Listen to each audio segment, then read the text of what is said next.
নানা ঘাত প্রতিঘাত পেরিয়ে ৭ বছর পর মায়ের সঙ্গে মিলিত হলেন ছেলে। লন্ডনের হিথ্রো বিমানবন্দরের সৃষ্টি হলো আবেগ গণমুহূর্তের।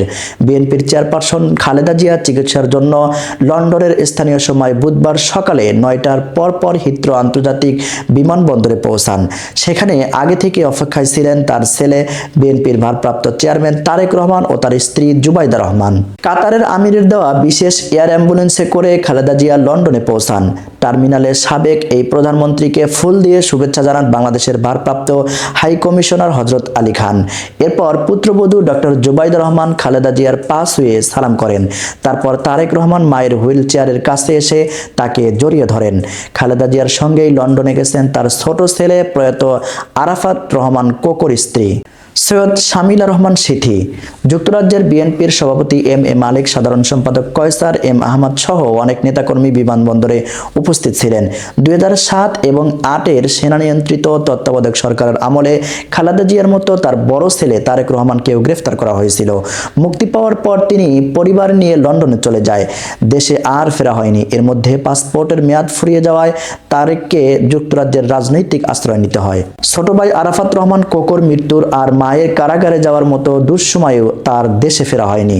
খালেদা জিয়া লন্ডনে গেলে কেবল তখনই মায়ের স্পর্শ পাওয়ার সুযোগ হতো তারেকের। সবশেষে সে সুযোগ হয়েছিল ২০১৭ সালের জুলাই মাসে। সেবার নিজে গাড়ি চালিয়ে মাকে বাড়ি নিয়ে গেছিলেন তারেক। পরের বছর ৮ই ফেব্রুয়ারি দুর্নীতি মামলায় সাজা দিয়ে খালেদা জিয়াকে কারাগারে পাঠানো হয়। সেদিনও বিএনপির স্থায়ী কমিটির বৈঠকে তারেককে দলের ভারপ্রাপ্ত চেয়ারম্যানের দায়িত্ব দেওয়া হয়। ২০২০ সালে আওয়ামী লীগ সরকার খালেদা জিয়াকে নির্বাহী আদেশে সামরিক মুক্তি দেয়, কিন্তু ২ শর্তের কারণে তিনি কার্যরত বন্দী ছিলেন বাসা আর হাসপাতালের জীবনে। চিকিৎসার জন্য বিদেশে যাওয়ার জন্য বারবার অনুমতি চাইলেও তাকে সাড়া দেয়নি আওয়ামী লীগ সরকার। ২০১৭ সালের ১৫ জুলাই হিথ্রো বিমানবন্দরে পৌঁছে খালেদা জিয়া পায়ে হেঁটেই টার্মিনালে যেতে পেরেছিলেন। সেবারও মাকে জড়িয়ে ধরেছিলেন তারেক। আর এবার খালেদা জিয়াকে বিমানবন্দর থেকে নামিয়ে হুইল চেয়ারে করে যখন টার্মিনালে নেওয়া হলো, তার সামনে থমকে দাঁড়ান তারেক। হাঁটু গেড়ে বুকে জড়িয়ে নেন মাকে। যুক্তরাজ্যের বিএনপি সভাপতি এম এ মালিক বলেন, এ যেন এক অন্যরকম স্পর্শ, অন্যরকম মুহূর্ত যা ভাষায় বোঝানো সম্ভব নয়।